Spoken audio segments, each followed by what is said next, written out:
Today you learn an exercise that's super effective for tightening up your speed, control, and most importantly, the way your picking and fretting hands work together.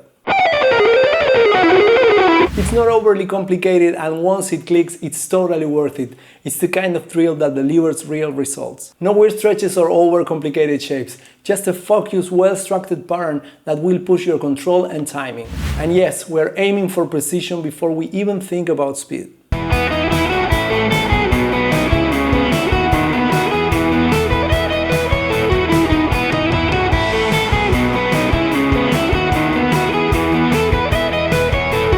The whole thing is built around 16 notes, so you got 4 notes per beat.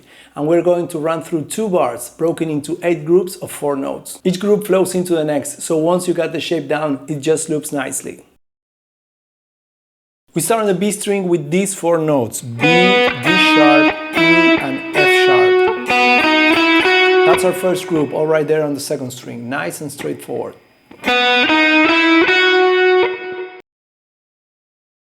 Then we move into the second group, and this one's got a bit of a shift. We hit an open E on the first string, then jump to A on the third string, followed by another A, but this time an octave higher on the 5th fret on the first string, and then a C sharp also on the first string.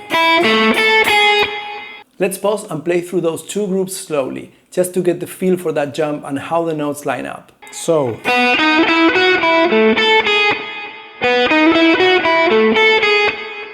If you like this video, please give it a thumbs up. Don't forget to subscribe and hit the bell icon so you never miss an update. Now, group 3. This one starts with a bit of a leap. We go all the way to the 5th string, 2nd fret, that's a B. Then jump to the 4th fret of the 3rd string for the same note, just an octave up. And then we land on the D sharp and E on the 2nd string to finish the group.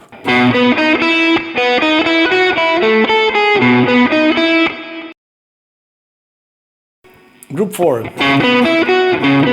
can play it both ways. You can do a bare chord here, or play it like this. And this one starts with C sharp on the 5th string, B on the 3rd, and then E and F sharp on the 2nd string.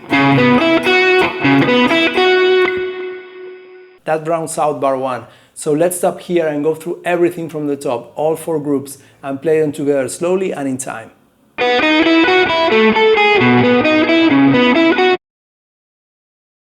And from here we start moving up the neck.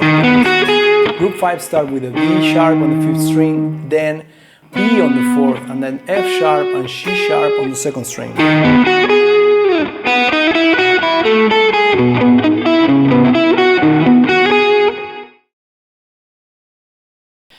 Group 6 gives us a different feel. We have E, we have B, we have A, and we have B on the 1st string. Again, 4 notes, cleanly spaced, and all lining up as 16 notes.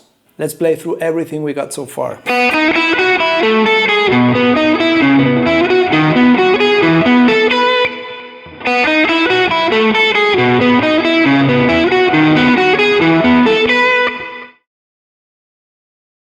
The last 2 groups finish it off. Group 7 starts with an E and D sharp on the 1st string, followed by B on the 2nd string and C on the 1st string.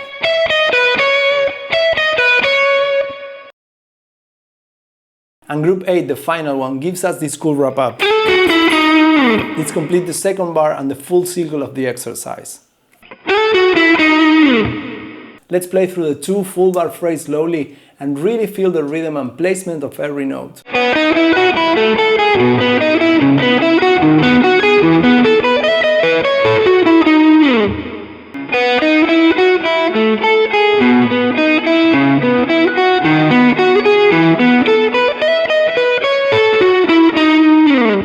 Remember, keep those 16 notes steady, 4 per beat, nice and locked in.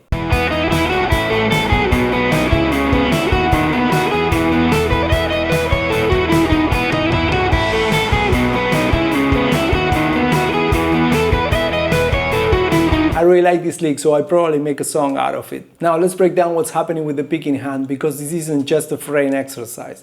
There's a good amount of string skipping, and that's where the real challenge is. We're jumping from the 1st string to the 3rd or from the 5th to the 2nd, and if your picking hand isn't dialed in, that's where things can get messy. So here's my advice. Find the picking pattern that works for you and stay with it. Don't overthink it, just stay consistent.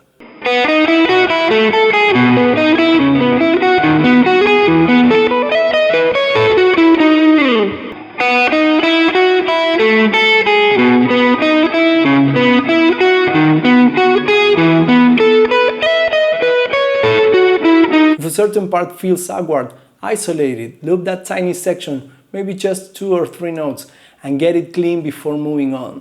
That's the difference between practicing and just playing through it. This one's also great for tone control. All those shams force your picking to get precise, not just fast, so pay attention to how clean each note comes out. No buzzing. Once you got the shape under your fingers, feel free to change up the string set, transpose it to a different key, or even flip the sequence. The mechanics stays the same. You can also treat it like a musical warm-up. Start it at 55 BPM and build up from there. I would go up in 5 BPM chunks. Don't rush it. Let your hands and brain adjust as you go. Want to challenge yourself even more? Change finger combinations. Maybe use ring and pinky instead of relying on your index for everything. That will wake up muscles you've been ignoring. Here's a trick I love. Kill your volume and palm mute the whole thing. That way you can focus just on the percussive feel and really hear how your right hand is working with your left hand.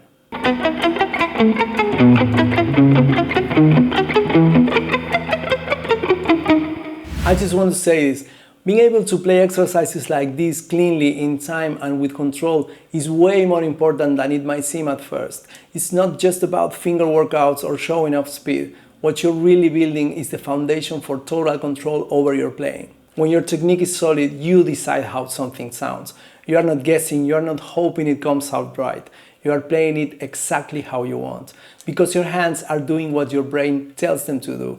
That's when things start feeling musical, expressive, and effortless. So yes, exercises like these may seem mechanical on the surface, but underneath they are opening the door to better tone, better phrasing, and better ideas overall. Keep showing up for it, and I promise it will show up in your playing. And hey, if this helped or you want to ask something, please drop it in the comments. I love to hear how it's working for you. And here's a great video if you want to keep improving your playing. Thank you for watching, and I'll see you next time.